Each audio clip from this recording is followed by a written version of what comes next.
What's going on, everybody? Welcome to SABER REELS. We are back in your life here on this Sunday. My name is Toby Barkwell. With me is Matt Thomas, and as well, Colin Moore. The whole team back together for the second week in a row. Man, this is fun. We should try and keep this going moving forward. But yeah, we are here on a Sunday. Sunday seems to be a little bit better for the three of us right now. That may change next week. It might not. We're just kind of making this up as we go. But thank you for being here. We have not really a lot to talk about. We're not going to take up too much of your time. A lot of little news stuff that we missed the past couple of weeks. And then a discussion about this Galactic Star Cruiser thing because, oh boy, I have a lot of thoughts about this thing. But before we get into that, let's talk about how our week was. Guys, how was your week? Any Star Wars related things go on in your week? Oh, Matt's got a prize. What is that? Oh, is that the Black Series one? Ask him to put it on. No, because it doesn't fit. It doesn't fit? Oh, man. Like, Dome too big. I got a big old head. They made this for the head of a child. That wouldn't fit my head. I got a big ass head. Yeah, I don't think that would fit mine either. Man, that's Toby, your head. Toby, if it's Jen's head, no problem. It might fit yours, Toby. Okay. See, when did that come in? Did you pre-order it and it just came in, or did you? So How'd the other day, I was hanging out with Nick celebrating his birthday. Like, all right, well, let's hit GameStop and then we'll walk around the nearest mall because we were going to see Batman '89 on the big screen. Just walk into GameStop. As always, first thing you do is I hit the collectibles. Screw the games. GameStop is not GameStop for me. It's collectible stop. So I walk around the collectibles and I go to the collectible wall. And sitting right there next to the Wedge Antilles helmet is the Mando Black Series. And it's like, yep, I'm buying this. I'm buying this. You found that in the store? In the store. I cannot believe that. You know how it's like $119 anywhere you look online? $110. You got it on sale? No, that was GameStop's list price for it. So I'm like, wow. I want to sell it $10 under list. Okay. Man, you lucky dog. So yeah, good. My week was good. Kyle, what about you, buddy? Let's see. I got one pre-order for Funko in the holographic or the Jedi Ghost 3-pack from Endor. The coolest part about this is that if you look at a Star Wars Funko, usually this was actually my first Funko. They all have a Star Wars base, and recently they've been changing them up and making them match more. And theirs are going to be blue and glow as well. So the whole thing. That's sick. Yeah, we talked about that last week, and y'all hadn't seen it yet, and then you jumped right on it once it got released. And that pre-order went up. That's very cool. Yeah, I got nothing this week. Like I said last week, I'm kind of just being a little patient, waiting for some cooler things to come out, waiting for. If you had seen one of these in store, that probably would have been it. Let's be honest. See, my GameStop, I only have one GameStop in town, and it's at our mall, which our mall is it's dead. All of the stores are being shut down or they're being moved. I used to work at Champs. Champs just got shut down. They're moving Hibbett Sports to a completely different place. They're moving Buckle to a completely different place. So I have no reason to go to the mall now. But our GameStop, even so, it's horrible. It's not good. So I don't really stop in there. I live right around the corner from my GameStop's horrible. I live within 5 other ones though, so I can drive through other ones. Legit, I have 5 or 6. Yeah, mine literally had that, and I'm like, I cannot believe that it would just sit in there. Actually, there's a lot of GameStops near me. I felt like I was being punked. That's crazy. I think we've talked about it before about how I kind of want to get into the helmet game. But I know the Black Series are pretty good for, the price, but I've also seen some super duper high end Mando helmets that are how $500, $600. I was just about to say, technically tying into Star Wars news, Ruby and NECA formed a separate company this week, and they are now taking over for Anovos helmets. That's what I was thinking of. Yes. Yeah. And the Mando helmet is up for pre-order. And it's $700. Jeez. Okay. See, that's cool. I'm gonna have to take a peek at that when we get off of here. But like I said, we are I will say this: Go ahead. the Black Series will go into more detail because with Black Series, you get the detailing on the inside like this. Those other ones, it's just like felt on the inside. Right. See, for me, I would rather just all the detail be on the outside because I'm just going to set it on a shelf anyway. I'm not going to be wearing it or anything. But I think for the price, those are a good bet. Yeah. But not too much news this week. We got a big trailer for Star Wars Visions, and we'll talk about that in a second. But before, we do have a rumor coming out of Star Wars Newsnet, and I have it pulled up right now. I'm not going to read the whole article, but one little tidbit is that this J.D. Dillard and Matt Owens movie that did this get announced? I don't even remember this. Announced in like the beginning of 2020. Okay, so I didn't even remember that this was like an announced is like a loose, like, I don't even know. Was it a StarWars.com press release? No, it was a No, variety. it wasn't even a StarWars.com. It was a variety and Hollywood Reporter and all that. So it's definitely something that's in the works right now, but it is apparently, it is apparently being reworked into a, believe it or not, a Finn series for Disney Plus. And we've talked about on the show before about how John Boyega doesn't want to come back to Star Wars unless Kathleen Kennedy and J.J. Abrams were involved. We know J.J. Abrams has a bajillion projects going on right now between Netflix and HBO Max. That's what happens when you own a production studio. Yeah. Exactly. So I don't think J.J. Abrams will be going anywhere near Star Wars anytime soon.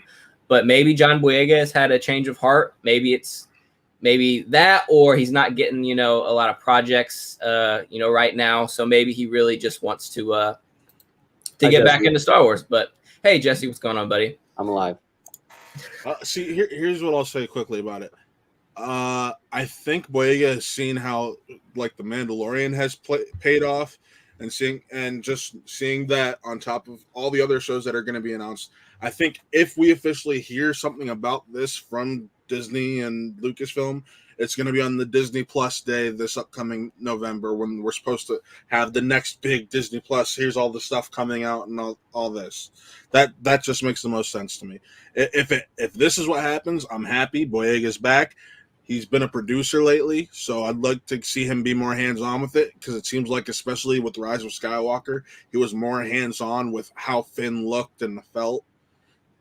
So, yeah, I wonder if, because we have the next Star Wars movie hitting theaters being the X-Wing movie, right? And we still don't know exactly when it's going to take place, but they said it's going to be in a new era of Star Wars, new meaning maybe after the Rise of Skywalker.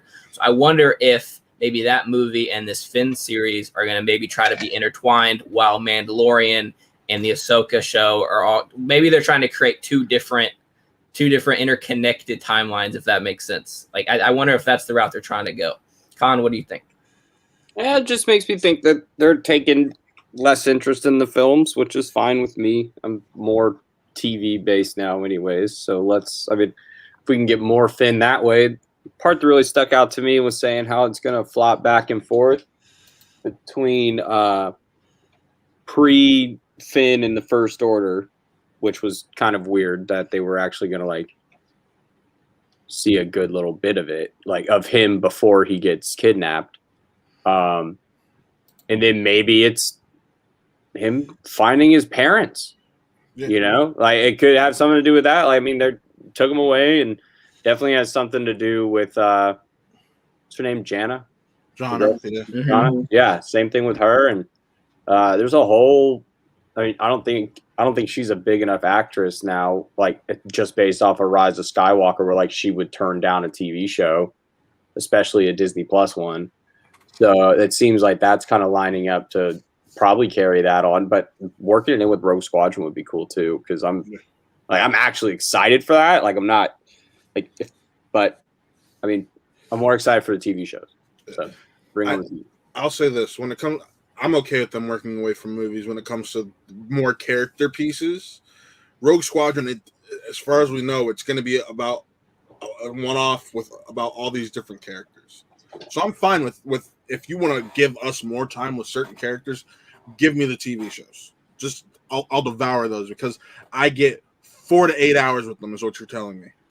So I'd rather have that than a film. Hold on, we have a guest on the show. Tempo. Colin, who is this guest you have brought? Tempo. He was Tempo. Hi, Tempo. What are your thoughts, real quick, on John Boyega maybe returning to Star Wars? Do it. Okay, very good. Thank you so much, Tempo. But no, man, I actually like that you bring up maybe Jana being involved in this somehow. I think that would be a really cool dynamic because I liked their dynamic in Rise of Skywalker, and I know they tried to set up this Jana and Lando thing. I still don't know exactly what they were trying to do there. It was heavily implied that that was her dad, but it is confirmed in the novel that it's her father. Okay, I don't love that, but I know that's why I've said when it came to that Lando show that they announced taking the young Indiana Jones route, going back and forth between Donald and Billy D, and all, seeing how we got to that. I'll live with it. Right on. I'm trying to think because actually, the more I think about it, I wonder if having Finn, Jana, and Lando in their own show taking place after the Rise of Skywalker, I think I would actually like that. Just seeing them go on their own, little adventures, have 3 African-American leads. That would be really cool for Disney Plus to have. And then also have the Lando series, but that just be young Lando. And then those can be intertwined somehow. I'm trying to intertwine everything in my mind. I don't know if that's what we should be doing. If it's not called the Calrissian Chronicles, we've failed. Yeah, it has to be. We failed. It has to be. It has to be the Calrissian Chronicles. It's called Lando. That's literally if it's called Lando, I'm gonna be so pissed. Call it the Calrissian Chronicles and let's be fucking adults about this. Like, come on. Like I am pretty sick of Star Wars, Ahsoka, Star Wars, the Book of Boba Fett. Like, it is like just people's names, and I'm like, okay, right. guys, or Obi-Wan or Kenobi or whatever. Like, no, I actually agree with you. Their I names loved are waiting kind of for lazy. names as a kid. Like, I loved waiting to find out what like the new Star Wars movie was going to be called and how you could go about piecing it together, and it would just be cool thinking. Unfortunately, it's all about marketing, though. Like, you have to have the simplest title possible so you don't confuse people. Hashtag the Acolyte. Okay, I get it. That's easier to type than terrible, evil Sith user come up. Right. So let's talk about this Star Wars Visions trailer because, oh my God, did that trailer just kick so much butt. And Matt, I know you're not super into it. But I explained my thought process to Colin the other night. He understood a little bit more. I'm very much a show me the story guy, and I'm just seeing bits and pieces of all these stories. I'm not judging. I'm not gonna say I'll sit here. Visually looks great.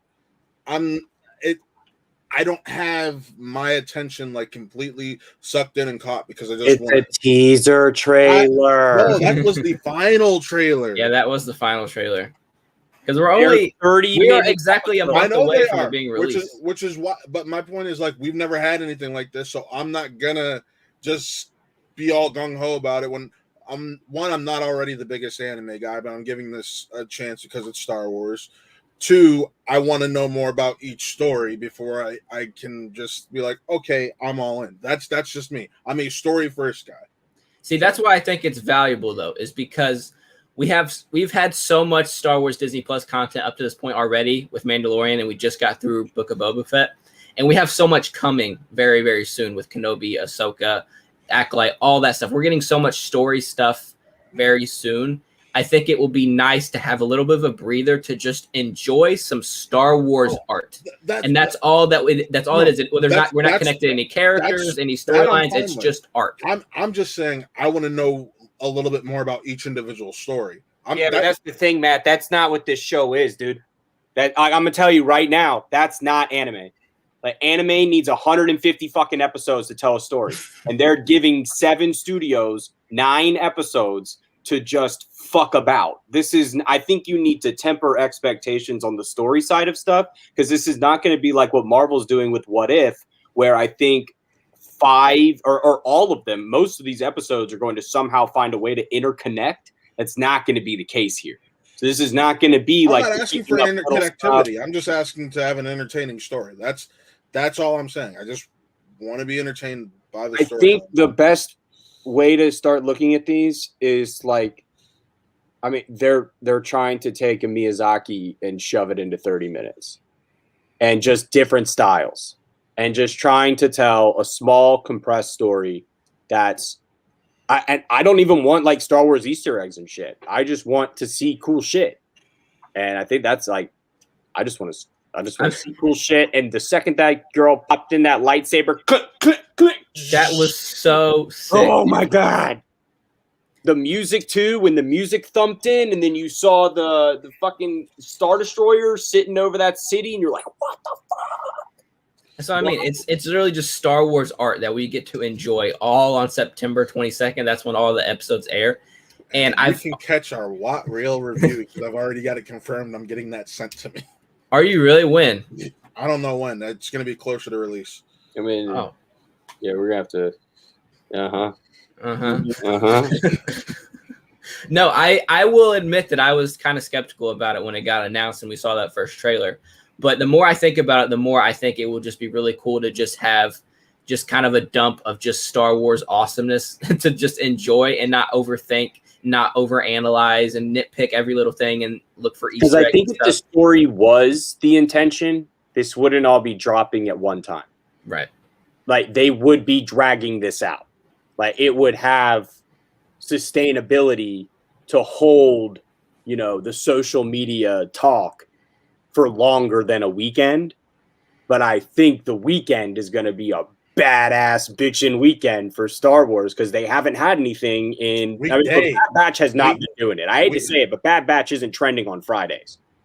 The wow factor just hadn't been. Keep in mind, it's weekday now because this will be the first Star Wars. Whatever, right? But I'm talking about that moment. I'm talking about a moment instead of months at a time, as opposed to like when Stranger Things comes out, it's the talk of the town for like 2.5 weeks, 2.5 days. Sure, yeah, I'm being whatever. But like by the time everybody's parents finish it, it's been 2.5 weeks, and then everybody can talk about it. But like this is going to be real quick. But Star Wars kind of needs that. And this is going to, like, my brother hates Star Wars. You know how much that pisses me off? My 16-year-old brother thinks Star Wars. It's like Thomas Harper's 2-year-old daughter telling him, Dad, I don't like Star Wars. Whatever. She's 2. My brother's 16, all right? I've had 16 years. He has way more time to get his daughter to like Star Wars.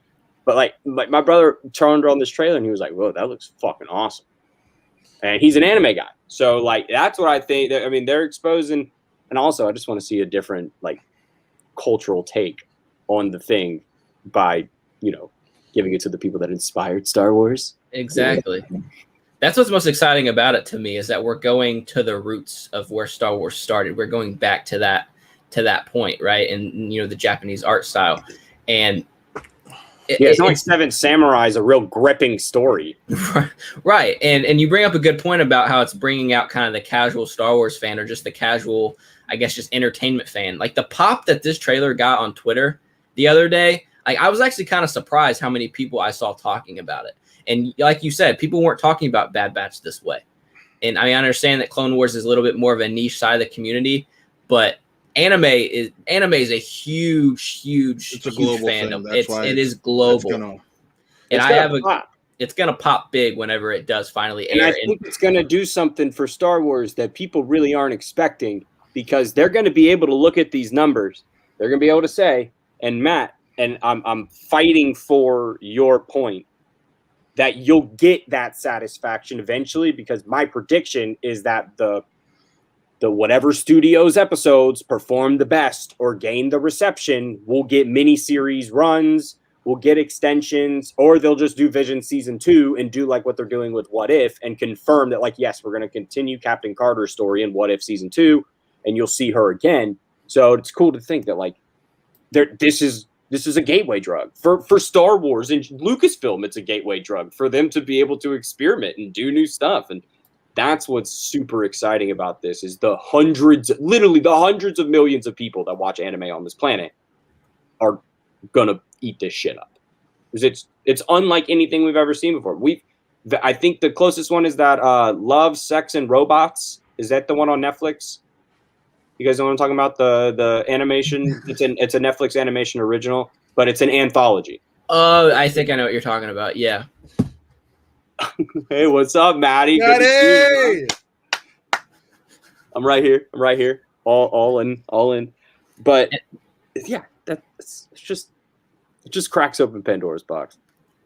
And I feel like too, when most of the time people go to Star Wars, they go to Star Wars for Star Wars. Now we're gonna have anime people going for the anime that just so happens to be Star Wars. So you're gonna bring in a completely new fandom and maybe get some people who weren't Star Wars fans now interested in Star Wars because of the anime. Like that's really, really cool to me. But that's the part that they're taking a risk on is by one, not making it canon, and two, the only person of note is Boba Fett. Like Boba Fett is the only known character that's in it, and he looks like fucking Astro Boy, and it's awesome. Literally, like it's like tiny Boba Fett. If you guys pause on that, yeah, I saw it. But literally, it looks like Astro Boy. It's awesome. I can't believe we're getting this, and I'm pretty sure that's the one done by the Astro Boy studio. And we also got the voice cast too. I'm trying to pull that up now because my God, I did not expect this. Like I did not expect that many big names to be attached to this thing. Let me see if I can find it real quick. I got it. You got it? So we roll through. No, I got it. So Joseph Gordon-Levitt, Bobby Moynihan, Tamora Morrison, obviously going to be Boba Fett. Neil Patrick Harris. I mean, let's see. David Harbour. Just so many big names connected to this thing. Trying to pull up, if I can do, you guys go for a second. I'm going to try to figure out if there's any like huge like Japanese sub voices that are lending them. Oh, yeah. Do that because I'm not going to know anything about that. Yeah, no, I'm. You're just iffy about it. You're just iffy about it. I'm not iffy about it because I'm looking forward to watching it. I'm just like, need to see more. It's fine. Yeah, I just want to see more. That's realistically, I just want to see a little bit more. So and I think it will be very successful. And Colin, I know you talked about maybe them doing like a season 2, or at least maybe continuing some of the stories of these characters. I don't know if they'll do that. I don't know if that's their intent here. I think it depends on the reception, though. Like I think that's the whole thing. Like it depends on how it's received. So because if there's some of these episodes that are like fucking like if there's a possibility that an episode from this wins a fucking Emmy, you think they're not gonna make a season 2? Like they could do it. The short form animation stuff is theirs to take at this point. Like with this, I mean, how many Emmys did Clone Wars and Rebels win? Like a lot. And get nominated for. So he's got a point. We'll see. I'm excited. I just want to see more. That's it. Like, I think one thing you can guarantee, though, is that this Boba Fett story and Visions will connect into Book of Boba Fett somehow. Like, I think that's pretty much a guarantee. I think that's the only one you can guarantee will somehow correlate. Oh, here's a first kind of link. Junya Inoki, who is playing one of the twins in the episode The Twins, who's sharing the voice. Neil Patrick Harris is doing the dub voice. Junya Inoki is the official Japanese dub actor for Tom Holland. So he has done every MCU Spider-Man voice in those films when they do their dub. Yeah, so that's the first one. Cool. I know Kimiko Glenn's doing one of the dub voices, so I'm excited about that because I love Kimiko Glenn. And Allison Brie is playing the other twin, so playing Neil Patrick Harris' sister. I believe Allison Brie is playing the girl who is like kyber crystalling herself. So I think that's where I'm like, anime, let's fucking go, because she basically like bleeds a kyber crystal into herself, and then like she goes more berserk. I think that's fucking bonkers, but that is awesome, and that is totally what would happen if you tried to do some crazy shit like that, because that's totally anime. Anime villains will literally do anything to themselves, including tearing their body apart and misshaping it in any way possible to defeat the poor helpless person who's just trying to do some good. And if she's sitting there like injecting bleeding red Kyber crystals into herself, that's wild. Yeah, the blade spinning thing. Yes, that's the thing I can't get out of my head. I cannot get that out of my head. That was one of the most bizarre Star Warsy things I've ever seen. And oh my God, I cannot wait to see it. And like we did mention, all episodes will air on September 22nd, which is exactly a month from today. So that's going to be a lot of fun. We're going to definitely break that down. It airs on a Wednesday. That's the only sucky part. We need to figure this out going forward, is that all of the new episodes are going to air on Wednesday. And we normally do the show on Saturday, but we're doing it on Sunday right now. So we'll be a few days removed from it when we do talk about it. But we're definitely going to do a whole episode dedicated to just Visions, because I'm sure there's going to be a lot to discuss when that drops. But for our main topic today, we are going to talk about this Galactic Star Cruiser thing that it's been announced for a long time, but a few weeks ago we got like an itinerary. It's kind of it's not the full breakdown of what you're going to do if you join this thing. Loose itinerary. It's just, it's very loose and just kind of gives you an idea of what's going to happen when you take this 2-day excursion into space. You got it pulled up or no? Because I got it pulled up. I do not have it pulled up, so please, if you would not mind pulling that up, so we can break it down. Day 1. You arrive at the terminal at 1 p.m. From 1:15 to 1:30 is the launch pod to the Star Cruiser. 1:45 to 2:15 is ship orientation. 3 to 3:30 is light refreshments. 3:30 to 4, sabacc lessons. Fuck yeah. 4 to 4:30 is muster. Just says muster. Don't even know what that means, but. Can I get credits on my Magic Band and just sit at the sabacc table and be like, right? Or just like pull out my phone, just start putting money onto my Magic Band and just sit there and start betting at the sabacc table? Oh my God. 4:30 to 5 is the captain's reception. 5:30 to 7 is dinner featuring live music. 7:15 to 7:30 is the Outer Rim regalia. And then from 7:30 to 8 is an unexpected story movement. Prove your mettle to join an elite smuggling ring. Hide a stowaway to help the resistance. 8 to 8:45 is bridge training. And 8:30 to 8:45 is special atrium entertainment. That's all day 1. Okay, let's pause on day 1 because I have so many things that I need to say. Basically, your entire day, your entire trip's planned for you. That's the thing. And I don't like that.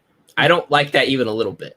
You notice how almost every single thing is within like 30 to 45 minute increments. Mm-hmm. Like that is not enough time to do anything. You know what I mean? Especially if you have kids running bigger around. Than you think it is, though. So there's gonna be like stations where like it is not weird, because I know like the fear to me is that this feels like a cruise ship. Mm-hmm. I've never been on a cruise ship. That's what people are on. But hell yeah, Maddie. That's it. Come on. I mean, we definitely got to talk about the price, because, like, do you have that pulled up as well, Holy Matt? shit. Like, let's have some kids and take it, because it's cheaper for 4 people, it feels like. Like, if you're 2 people and you go pay for this, I hope you just won the lottery, or, like, you found a Action Comics #1 in your great-grandma's basement. Well, the first thing I thought about when I did see the prices is that line from Jurassic Park. Like maybe they'll have a coupon day or something, because that's the only thing we can have to be able to go to this thing is a freaking coupon. It's like $3,000 for 2 people for 2 nights. It's about $4,000 after taxes. $4,000.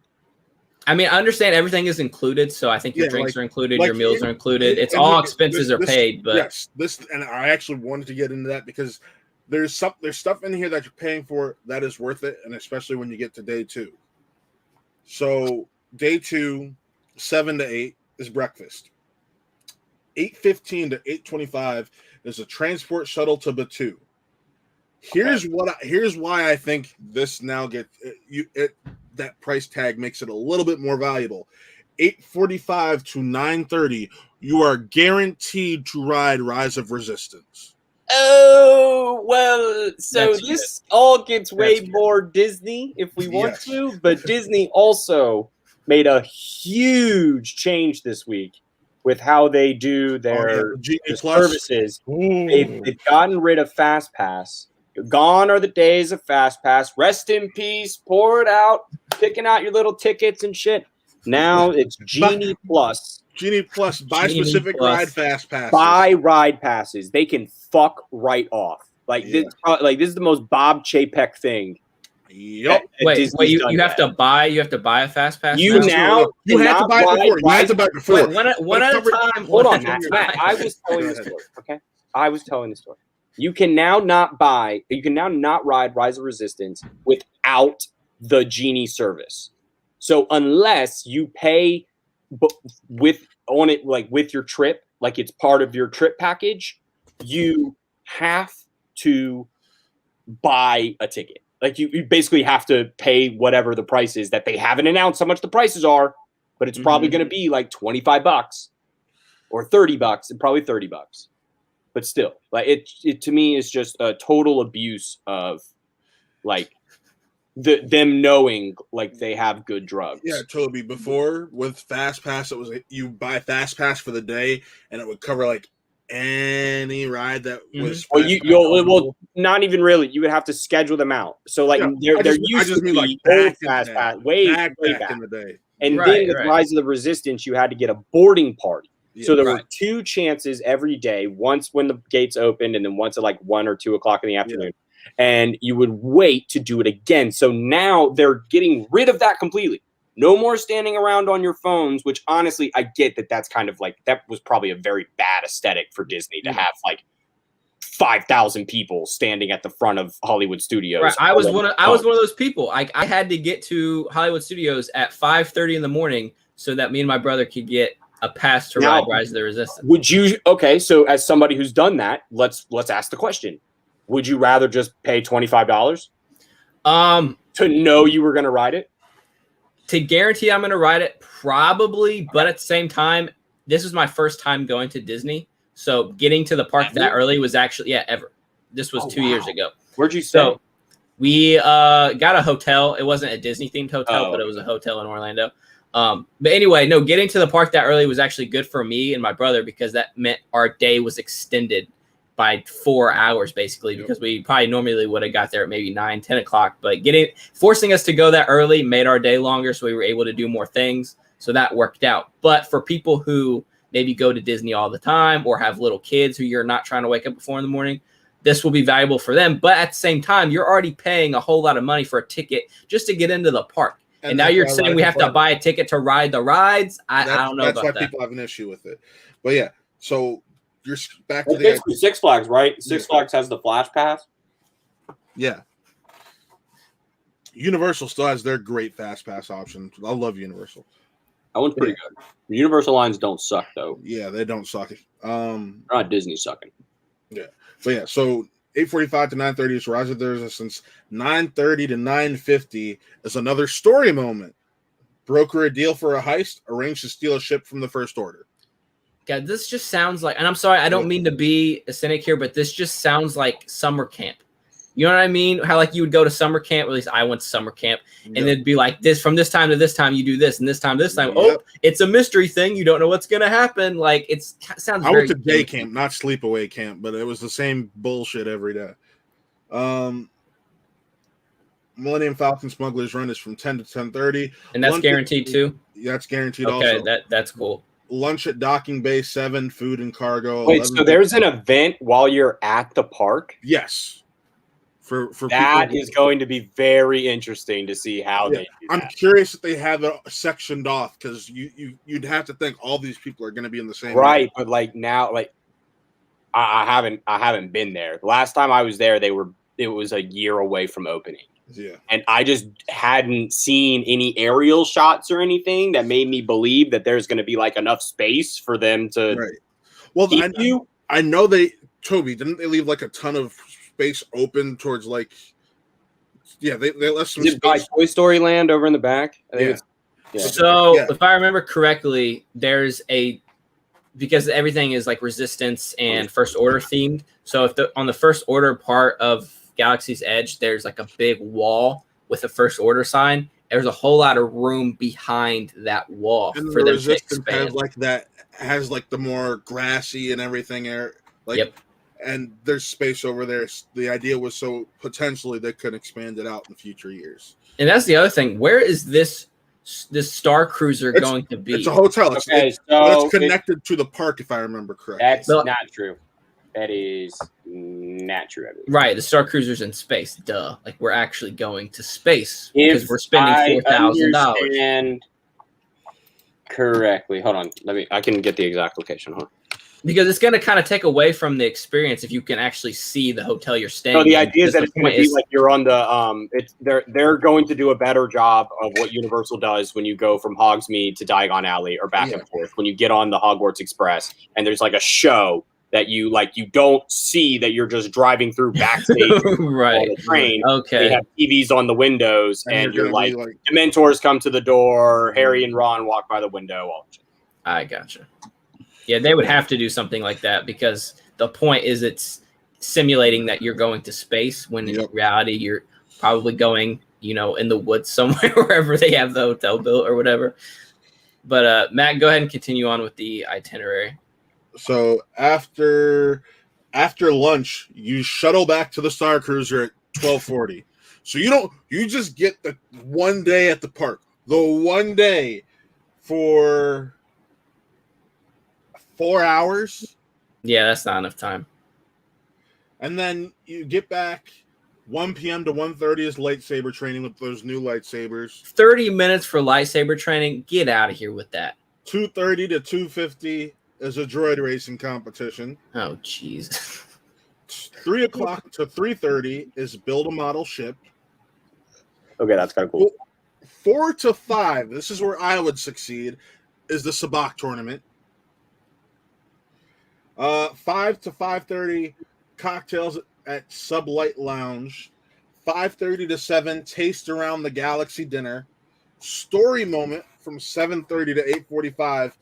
Put the heist plan into action. Bring the stolen ship aboard and watch out for the First Order. 10 to 11, spectacular finale. And then breakfast 8:30 to 9:30. Launch pad back to the terminal. 9:30 to 10 a.m. the next morning for day. And that's the entire thing. Okay, so here is where I just discovered some interesting facts. For comparison, Disney Caribbean Beach Resort has around 2,000 rooms. Mm-hmm.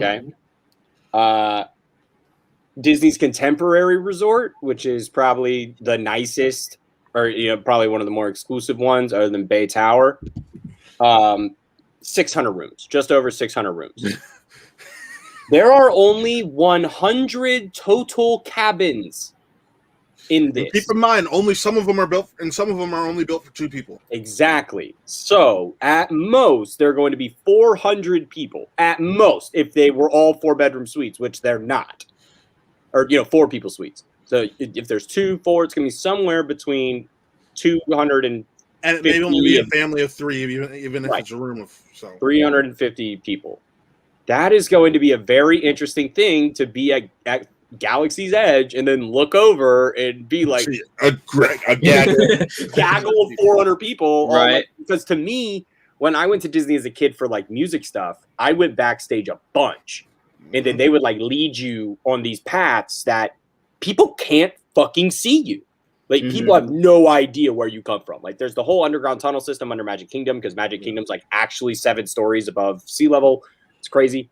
And it's, like, that kind of stuff, it makes me wonder, like, okay, how are we going to get in and out of this place? Where is going to be... Because if they're not building, like, a port at Batuu, that's going to be, like, how are we getting in and out of this place and have it not, like, and have the story not break? That's going to be what's interesting.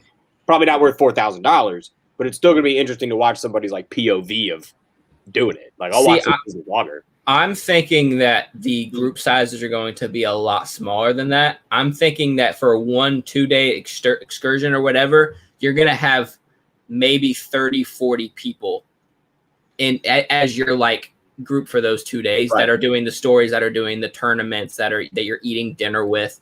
Like, there's no way they could do over 50, 60 people. And that's like kind of what they do with cruise ships, I've heard too. It's like they group you into your groups, and then you guys are on this flow chart or this flow chart. And right. which to me it seems that's why like the schedule seems weird. Like, yeah, all 400 people are gonna be doing that shit at the same time. It seems like that's just like a possible itinerary where it's like those things could switch order. I was gonna say, like, while one group's doing lightsaber training, another one's building droids and doing that. Like, there's no way they're gonna be able to do all that at one time. Yeah, I agree 100%. And it just goes back to my earlier point where I just don't like the idea of my vacation being scheduled out in 30 to 40 minute increments. Like, it would be great if like 90% of this was optional. Here, I have pictures of this. I have pictures of the shuttle terminal. Oh, word. Okay. I don't think I've seen this yet. No, you're talking about that thing that's like outside. Yeah, this is like where the birds flying and shit. This is where the shuttles will drop off to connect to Galactic. Will arrive and depart Batuu. Like this is where Batuu is. That you can see the edge of Batuu. Look the photo. And you're gonna be. It's taking me to Twitter, so hold on. Let me stop sharing. I'll share the Twitter page. I was gonna say, I know it's a horrible picture, but it looks kind of small. Yeah, enough for 200 people.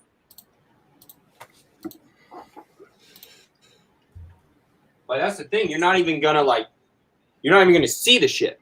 That's the whole point. Yep, this is the backstage. Like, you're gonna get dropped off in this area over here, and you're gonna end up walking out. Yeah, so all they have to do is design that part. You're not even gonna see that. Yeah, right. Because with the video windows, you're just gonna get dropped off. They'll have it designed so you're getting off, and it looks a fucking like Disney bus. Yeah. Imagine you just roll in a Disney bus. The story literally says, these shuttles will actually be buses with video window showing flight shuttles docking at doorway at night. Right. It's a Disney bus with video windows. Fuck. See, I understand because this is again gonna be a lot of things for kids, right? You got to keep the kids entertained, or they're gonna get bored very fast. You pay $4,000 to do this with your kids, you got a fucking problem. But for people like me, adults like us, like, we're not gonna be wanting to do all this silly stuff. We literally have to be like, hey guys, 4 of us got to plan a trip here. What 4 are going? Like, why can't, like, if it were up to me, like, I would be at the sabacc table all day, honestly. No, I would just want, like, I would want to spend the entire day on Batuu, but then when I get tired of Batuu, I can go to my hotel, my Star Cruiser hotel, and spend the night on the ship. Yeah, like, they're not on the ship. Oh, Toby, for example, Celebration when we went, they have the shuttles where you can go to and from that will take you to your hotel, no issue. Mm-hmm. You should have that be available for this, because, like I said, I know I'm the type of guy who I'm like, if I'm not at Batuu, I'm gonna want to be on the Star Cruiser at the sabacc table. Yes, exactly. That would literally, I'm like, lightsaber training and sabacc table. That would be the only places you would find me. Yeah, just have an option to where you're literally just using the hotel as your hotel. You get the benefits of the meals and yeah. Colin can concur with this. What? Huh? Like, yeah, like you get to spend your day doing what you want to do, essentially. But then you get to stay in the hotel. You get to eat at the bar. You get to eat the food that they have prepared for you. Everybody is. When they tell me I can. Yeah, when you're like, don't eat. Okay, now you can eat, and now you have to stop. And like, now you can drink. And they're gonna have like Coca-Cola and shit. Yeah. Toby, did you get one of the cool Coke bottles? I did. Hold on, it's right behind me. I love those. Those are some of the coolest shit. Because when I worked for, I can imagine that there was probably a meeting at Coca-Cola that all the dudes I used to work with at Coke were sitting in a room and saw one of those and like, what the fuck is this? And I would be like, that's fucking awesome. This was like $9. Oh, worth it. It's like a shot of Coke. Hell yeah. That's a 6 ounce. So Jenny still has the shirt from Celebration when they announced those, because they did a special Coca-Cola shirt, and they don't sell them. You can't find them anywhere. It's kind of annoying. Exclusive for the convention. I'm supposed to have had 2, but she lost the second ticket while we were in line for it. So I was nice to let her have the shirt. Yeah, because whenever I went to, she just gave me the finger.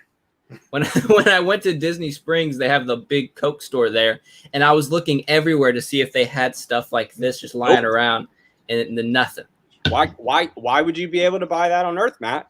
or Toby. You can Yeah, only you're buy right. that on You're fucking right. I Batu. wasn't on You can't Batu. buy that in Orlando. You can only buy that on Batu.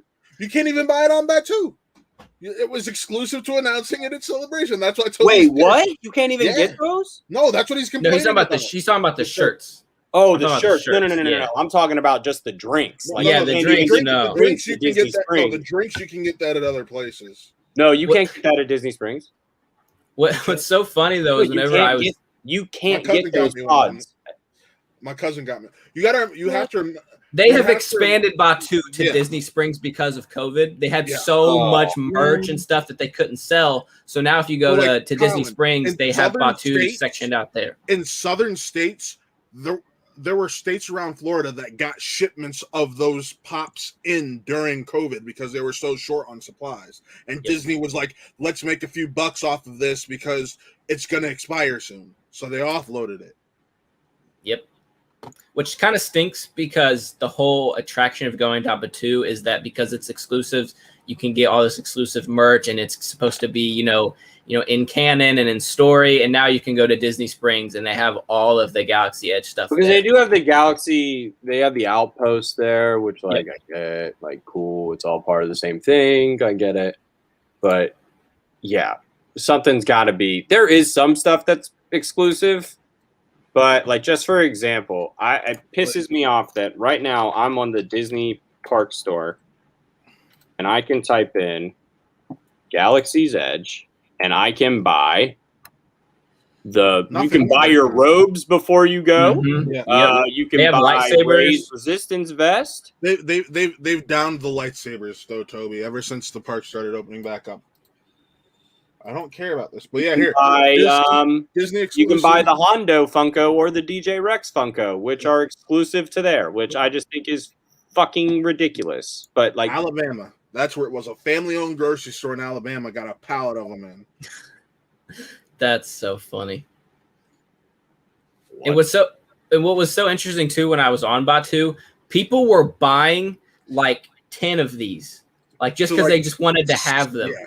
Like I was actually thirsty. It's like I need something to drink. I'm going to get this and I'm going to collect the thing like a normal person. Then you got people with backpacks full of Dasani water and Sprite, because they can either take them home and sell them, or sell them on eBay or whatever. how much one is on eBay right now? I guarantee you they're probably $15. 15 is what I'll say. I would say maybe 30 a piece. But yeah, this Star Cruiser, man, there is so much potential here.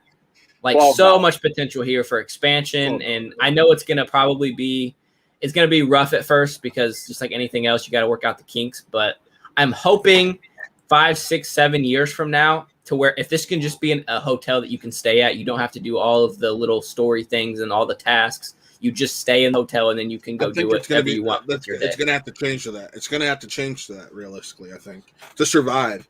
Yeah, because I think your best chance at that is if they do that in Anaheim. They won't do 2 Star Wars hotels at Disney World.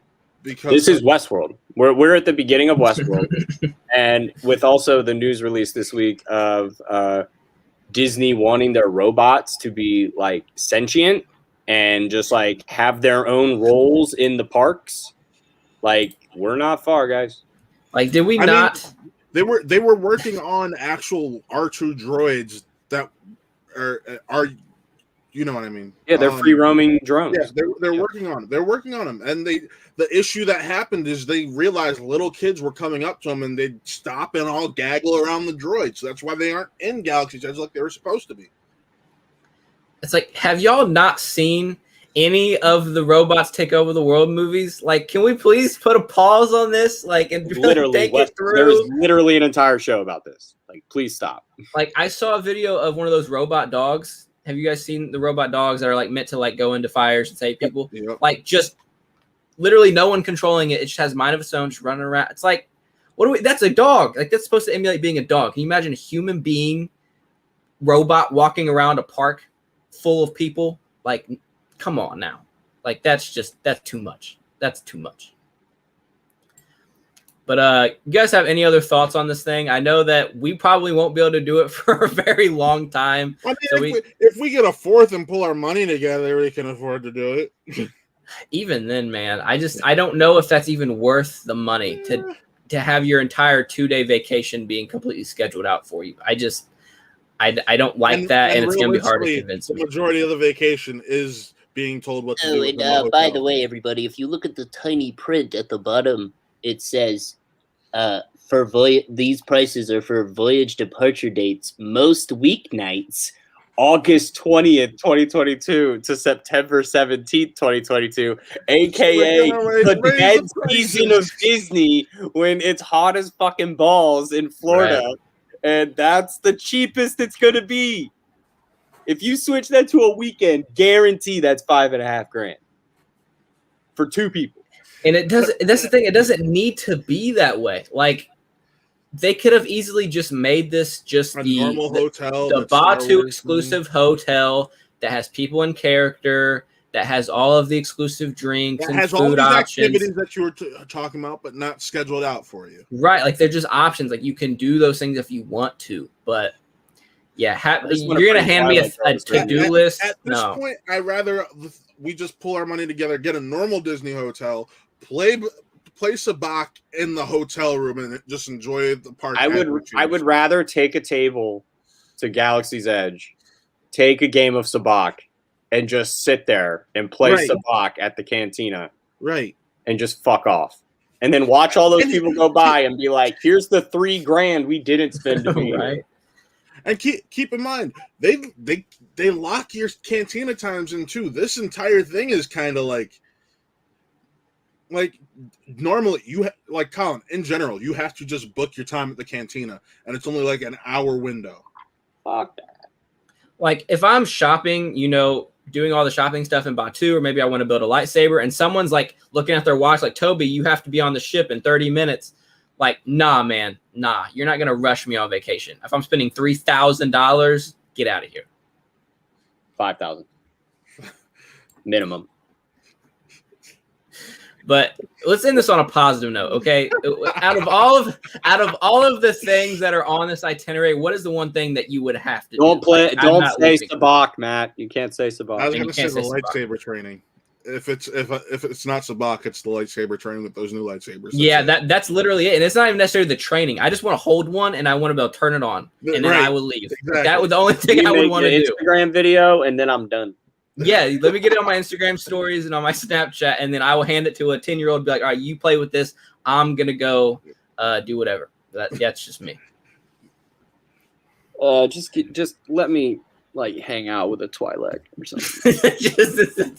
Let's just end it on that. Let's just end it on that. I just want to hang out with a Twi'lek. All right, guys. We're here to take you to your ship, and then you open the door, and it's a fucking Twi'lek, and you're like, all right, this thing is sick. That was perfect. All right. Thank you guys so much for watching today's episode of Saber Reels. Make sure you like the video, leave a comment. Shout out to Maddie. I can't wait to kick the crap out of some random 13-year-old kid in lightsaber training. Yep.